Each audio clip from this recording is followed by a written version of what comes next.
Welcome back to the Twin Spire Saturday Spotlight. I'm Vance Hanson, joined by James Scully. And James, the stakes calendar isn't too busy on Saturday, but it is a very busy Saturday nonetheless around the country. We'll get to that in just a few moments. But the only graded stakes in the U.S. on the flat on Saturday is the Grade 2 Raven Run for 3-year-old fillies at Keeneland.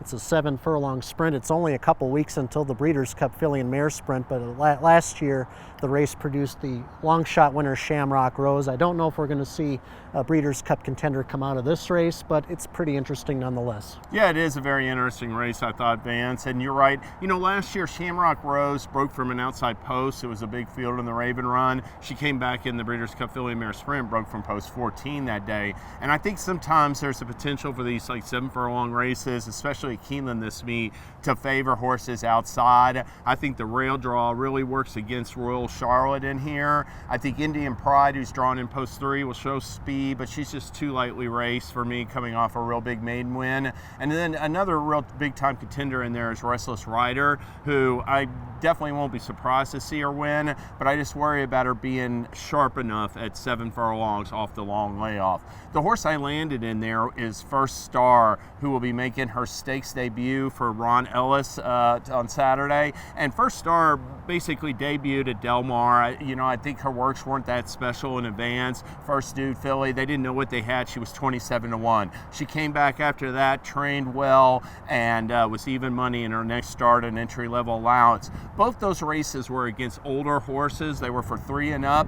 And in both those races, she finished extremely well. And I've said before, it's a good sign when young horses early in their career are earning triple-digit late pace numbers. She got a 103 in her debut, got a 101 in her allowance race. Really a sharp turn of foot, I thought, on the far turn that day. And her 100 speed rating for her debut is the fastest Brisnet speed rating in the race for a one-turn race. Her 94 last time is good enough to win. And I just think she's going to get the right trip from post 9. I definitely will look to use a couple others underneath her in exotics, or from post 8. She's in post 8. And that's number 9 Horologist, number 10 Needs Supervision, and number 11 Irish Mischief. I'll use all 3 in Restless Rider underneath of First Star in Straight Exactas and Better to Win in the Raven Run. Well, I'm going to take a slightly unorthodox way of wagering the Raven Run. You mentioned Needs Supervision. She's 30-1 on the morning line. She's my pick to at least get in the frame in the Raven Run, second or third. I'm going to key her in those 2 spots in the trifecta. I'm going to use various horses in first and third with her second, and then with her third and others first and second. 5 horses. Going to do a little boxing there in the trifecta. Needs Supervision won the Silver Bullet Day at Fairgrounds earlier this year. Over 2 turns. I don't think she's her best at 2 turns. She's more of a 1-turn filly. She had a lot of time off after the Rachel Alexandra last winter. She came back at Laurel last time, broke a little slow, but still ran a pretty good second in a 6-furlong sprint. I think the 7 furlongs is going to help her a lot here.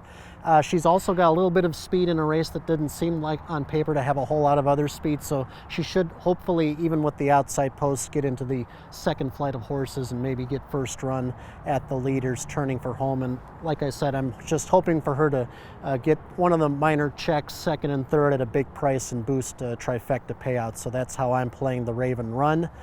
Any other thoughts on the Keeneland card? Well, I'm looking forward to tomorrow. Mr. Monomoy runs a couple races earlier, I think, in a maiden race of half-brother to Monomoy Girl. 3-1 morning line Mike Smith. Looking forward to seeing how he performs. Well, in addition to the action at Keeneland, it's a lot of action across the world on Saturday. If you're up early, we have British Champions Day at Ascot, 5 Group 1 races on that card tomorrow.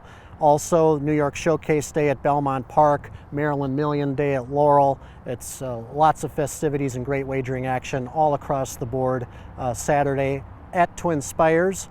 Hope you can join us tomorrow and next week for the Saturday Spotlight.